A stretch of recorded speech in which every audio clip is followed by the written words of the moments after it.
Hi everyone, and welcome again to our topic for today, which is all about human flourishing.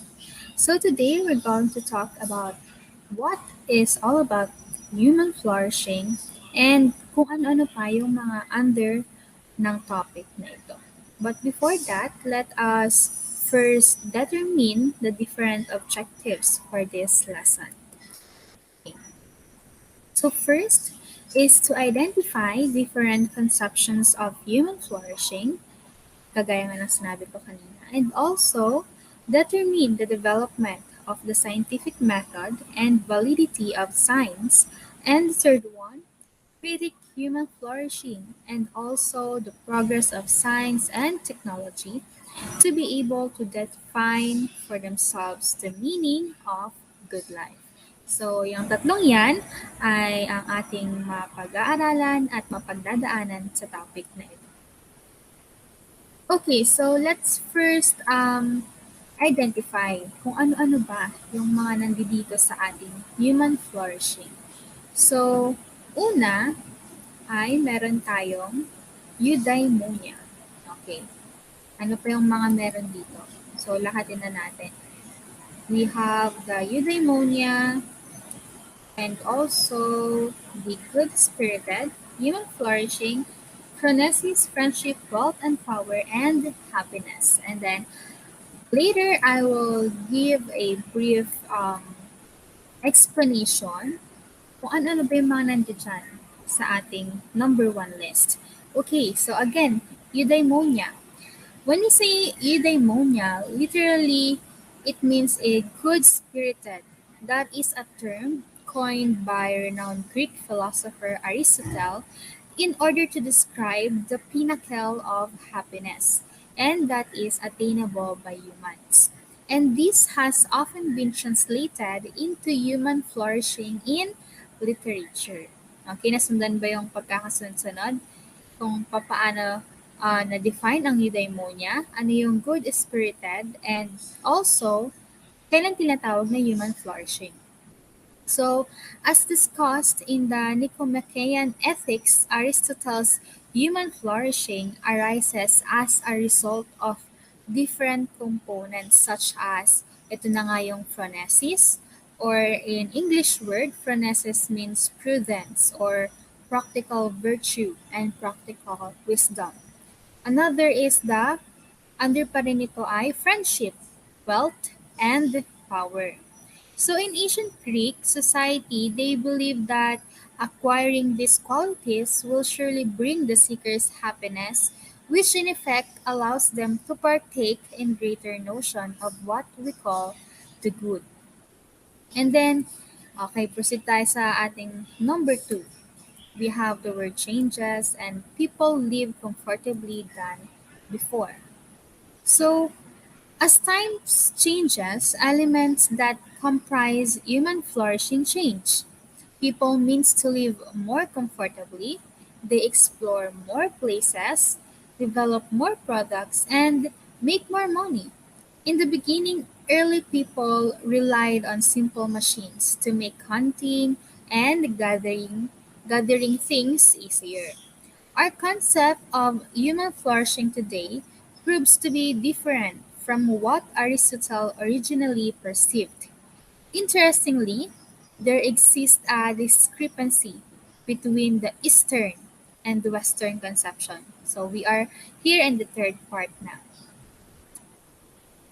Okay. And then, in terms of this discrepancy between Eastern and Western conception regarding society and human flourishing is primarily observed kasi Western civilization tends to be more focused in terms of individual, yung isa-isa lang muna sila. Or mas focus nila yung bawat isa. While those from East, they are more focused in their community or tinatawag natin na community-centric. In human flourishing, it is primarily more of concern of Western civilization. Kapag Western civilization, individual. over Eastern ones, or ito yung sa community. And this is not to discredit our kinsfolk from the East. Perhaps in their view, community takes the highest regard that the individual should sacrifice himself for the sake of the society. This is apparent pagdating sa Chinese Confucian system or yung Japanese Bushido. Why? Because both of which view the whole as a greater than their components. The Chinese kasi and the Japanese encourage their community to study literature, science, art, not entirely for oneself, but in service of a greater cause. And the Greek Aristotelian view naman, on the other hand, it aims for eudaimonia as the ultimate good. So there's no indication that Aristotle entailed it to achieve some goals.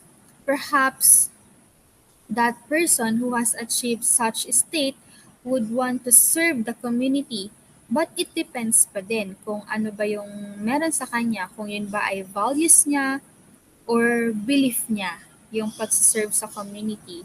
Kung yun ba talaga ay papasaya sa kanya as an individual or talagang paniniwala niya. Okay? Okay, so let's move on. Science, technology, and human flourishing. Okay.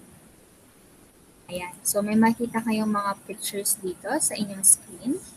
So in the previous chapters, contributions of science and technology have been laid down. Truly, every discovery, innovation, and success contributes to our pool of human knowledge. When we ask ourselves, what is technology? We tempted to list these technologies na nakita niyo sa inyong screen. And these technologies that we use in our life, like car or phone, computers, and other more. But these are mere examples of technology, and they don't tell us what technology is. And more importantly, it doesn't necessarily tell us the essence of technology and its relation to human existence. Yan. Okay, so we have here Martin Heidegger. So, philosophers like Martin Heidegger are interested in the philosophical meaning of technology, its essence for what it is, and he also states that technology is not equivalent to the essence of technology. So the essence of technology cannot be summed up to the bunch of examples or devices or mechanisms. Moreover, according to Heidegger, he states that the essence of technology is not itself technological. The essence has to do with our experience of it, rather than trying to tools as neutral objects and the characteristics of them. So, to figure out the essence of technology, we have to get philosophical. And then Heidegger, para mas lalo nating makilala si Heidegger, Heidegger is a 20th century German philosopher who is most famous for his book Being Time. He wrote this essay, The Question Concerning Technology, in the year of 1953, but it's a revision of his speech that he gave in the year of 1950 in Bremen, Germany. In Bremen, he's speaking to a crowd of people who have just witnessed the devastation of World War II. And a lot of this devastation was technological in nature. So, paano ba masasabing technological in nature? Ayan, so as you can see in the pictures, they use different um, tools which is from technology.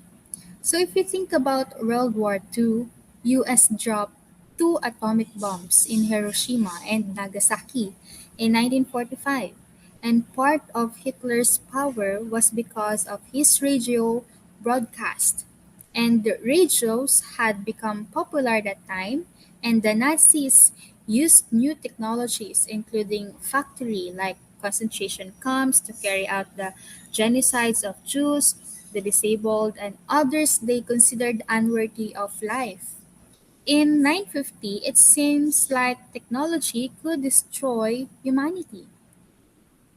So, Heidegger writes the questions concerning technology from the perspective of a philosopher who believes that we often lose sight of things in everyday life and have to recover their meaning and significance.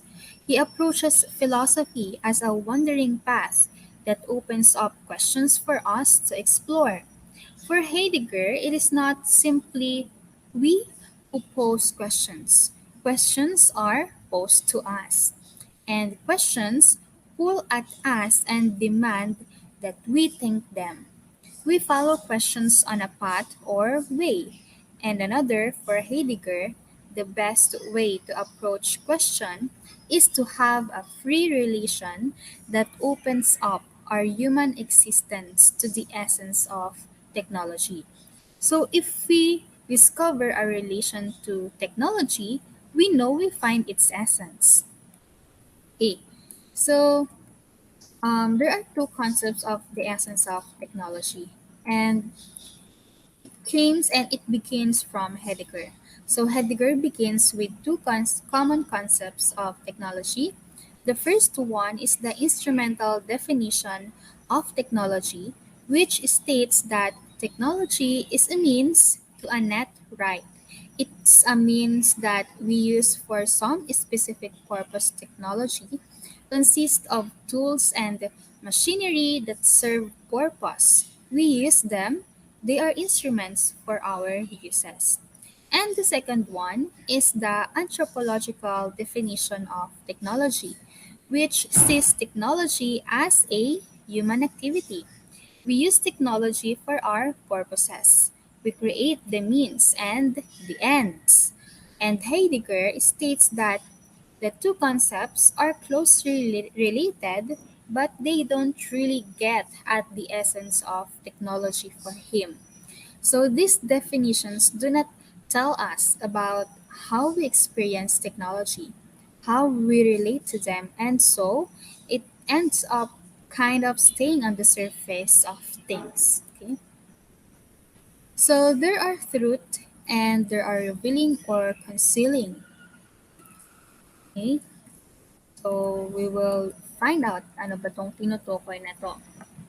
So, for Heidegger, the word true does not mean correct. The concept correct is very narrow, and it has to do with statements or propositions that we make.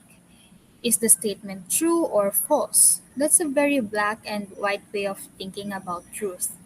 For Heidegger kasi, existence is more nuanced or subtle than simply correct or incorrect. He uses the ancient Greek term aletheia, and this aletheia uses to describe truth as a process of revealing or unconcealment. So, the word lethe, it means river in ancient Greek myths that would erase your memory if you drink its water. So it has to do with concealing or something being hidden. And then the letter A is none or on. So aletheia means unconcealing. The word has to do with revealing something that was previously concealed. For Heidegger, truth has to do with revealing something. It implies that there is a deeper layer that remains concealed and is yet to be revealed. Okay. Okay, so what about this one? So Heidegger says that modern technologies are challenging, makes nature seem like it is at our command. We control it and take things from it. We can change the course of a river, dam it up, and extract energy from it. And then, according to Heidegger, Heidegger also said that modern technology treats everything as something that can be stored up for later use. He calls this as a standing reserve. and things simply wait for us to use them with modern technology. And an example for that is this one, an airplane. He used the airplane as an example, and it is not meaningful as an object. It is meaningful because it's part of an order. The airport, air travel, and the whole air travel. No one plane matters. It's simply on the runway waiting for us to use, and if you miss one, you'll grab another. Its standing matters in terms of disorder that determines its uses. And we also have in framing. Okay, so in framing is a way of setting up or framing everything as a standing reserve. It does so by transforming nature into a very specific order of use. We can think of many examples of inframing in the contemporary world. Think about the difference between the very old towns, built out in nature, and how it arranges homes in yards in ways that are presentable for the real estate market. Think about an organization of a grocery store. Everything is packed, ready for you to grab. Modern technology makes everything simply stand there for us, waiting for us to use it. We don't see anything beyond that. So, what about the essence of modern technology? So, this means that the essence of modern technology is particular way that humans relate to the world. Heidegger explains that this way of reliving is actually dangerous for human existence, and it threatens our connection to the world. It gives us the illusion that everything that exists is constructed by us. The attitude of modern technology asserts that we control nature and extract what we want from it. We impress our minds and our ideas onto the world, and the world is nothing our construction. We never get to encounter anything outside for ourselves. If this is the case, the end goal of science, technology, and human flourishing are related, in that the good is inherently related to truth. Mode of technology is a mode of revealing truth. However, it reveals a very limited truth, the truth that we make things. Modern technology actually conceals a number of things in a way that is dangerous for human existence. It conceals the fact that there is something outside of human use and activity. Okay, so we have the science as method and results. So back in your high school days or elementary days, so na-discuss na sa inyo itong methods in terms of, or I mean scientific methods. But today, again, we will going to refresh it. So in school, the scientific method is introduced in the early part of our discussion. Even though the number of steps varies, it presents a general idea of how to do science. The first one is observation or to observe. This is to determine if there are unexplained occurrences unfolding. And this first step is usually the very first process for you to be curious about something else. And then after observation, you're going to determine the problem and then identify the factors involved. After that, you formulate a hypothesis that could explain some phenomenon. Ideally, the goal is to reject the null hypothesis and accept the alternative hypothesis for the study, or it is to count as significant. After formulating your hypothesis, conducting experiment is the next step. Conducting experiment by setting up dependent and independent variables and trying to see how independent ones affect the dependent ones. After conducting your experiment, gather and analyze. So gather and analyze results through and upon culmination of the experiment. So you're gonna examine if the data gathered are significant enough to conclude results. And then you're going to move on to your conclusion and recommendation in case others would want to broaden the study. So this is the basic methodology when introducing them to experimentation. Throughout history, there are heavy objections on the scientific procedure. The line separating science and pseudoscience becomes more confusing. Now let's proceed to the verification theory. So what is this verification theory? So, the earliest criterion that distinguishes philosophy and science is verification theory. This was espoused by a movement in the early 20th century called the Vienna Circle. This is a group of scholars who believed that only those which can be observed should be regarded as meaningful and reject those which cannot be directly assessed as meaningless. And also in verification theory, there is what we call the downside. So initially, this proved to be attractive due to general consensus from people, which happened to see for themselves how the experiment occurred, solidifying its validity and garnering supports from different figures. So there are also shortcomings in this theory. Its shortcomings, however, proved to be somewhat too risky, and several budding theories that lack empirical results might be shut down prematurely, causing slower innovation and punishing ingenuity of newer novel thoughts.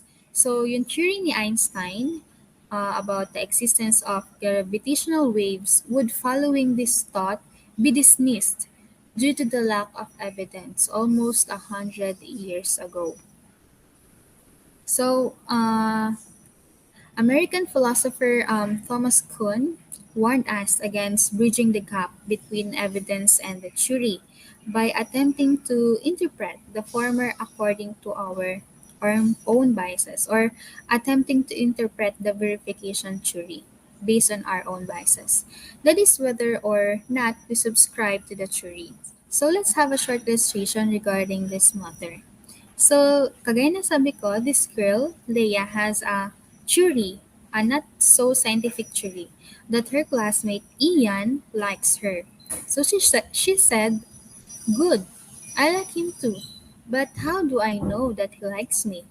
So, dahil doon, she began observing him and his interactions with her. And then several gestures she noted include he always exchanged pleasantries with her whenever they bumped into each other. His big smile when he sees her, and him going out of his way to greet her even when riding a jeepney. Through these observations, she was then able to conclude that Ian does like her because she thought, why would anyone do something like that for a person he does not like? O, di ba?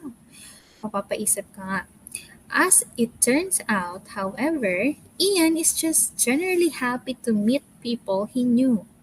He had known Leia since they were in first year and regards her as a generally okay person. So it is not surprised then that upon learning that Ian basically does this to everyone, Leia was really crushed, or nasira talaga siya, nasaktan. She vowed to herself that she would never assume again. So based from this story or this illustration, it is justified for Leia to think that Ian does not like her, right? Or not quite. So the next theory or next criterion also warns us about the danger of this view. So we have here the falsification theory. So it asserts that as long as an ideology is not proven to be false and can be explained a phenomenon or over alternative theories, we should accept the said ideology. Due to its hospitable character, the shift to this theory allowed emergence of theories otherwise rejected by verification theory. It does not promote ultimate adoption of one theory, but instead encourages research in order to determine which among the theories can stand the test of falsification. So Karl Popper, he was notorious for stating that up and commentaries of the time, such as Marx's theory of social history and Sigmund Freud's psychoanalysis. So these two theories are not testable and thus not falsifiable, and subsequently questioning their status as scientific. So we have here again the illustration of Ian and Leia together with their classmates. Okay, so another illustration, Ian is generally everybody's friend. He likes to be around people and generally aspires to become everybody's friend. However, there is one girl, Leia, who seemed to not like him when he is around. Every time he waves at her, she turns away, and when they are in the same room, she avoids his glances. Through this, he concluded that Leia does not like him and does his best to show her that he is not a threat. Okay, so he began greeting her whenever they passed by each other at the corridor, even going so far as calling her attention when he was in jeepney and saw her walking past. When they are able to talk to each other, he found out that Leia is just really shy and is not accustomed to people greeting her. He then was able to conclude that his initial impression of her not liking him as a person is wrong and thus said proposition rejected. Okay, so although there is no happy ending yet for Leia and Ian, we can thus see how in this case falsification method is prone to the same generalizations committed by the verification method. There is no known rule as to the number of instances that a theory is rejected or falsified in order for it to be set aside.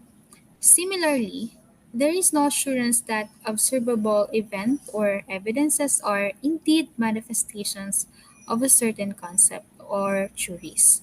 Even though falsification method is accepted, scientists are still not convinced that it should be regarded as what makes a discipline scientific.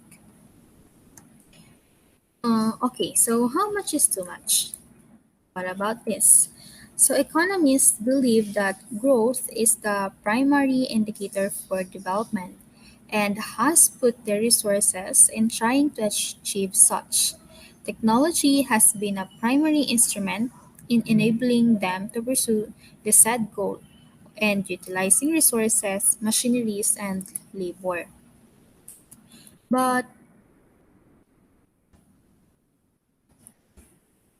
but because of the rapid rate of technological growth, it allows no room for nature to recuperate or hindi na kayang mag-regenerate, in resulting in exploitation and irreversible damages to nature. Right now, we are experiencing climate change, which would affect majority of flora and fauna. If this continues in its currently alarming rate, we might bring about our own extinction. So imagine that, class. So if we're going to continue thinking about advancement without even considering the fact that it damages our environment, baka pati ang mga tao ay maging extinct. Okay, so this is the last part, and to summarize our topic for today, human flourishing is defined as being good spirited in classical Aristotelian notion. Humans generally have a notion on what it means to flourish. And finally, the economic perception of enrichment, otherwise known as growth, is heavily fueled by technology and should be impeded. We have to rethink of our perception of a good life apart from one presented in this regard. Okay, so thank you so much for listening, and I hope you really listen and understand the human flourishing.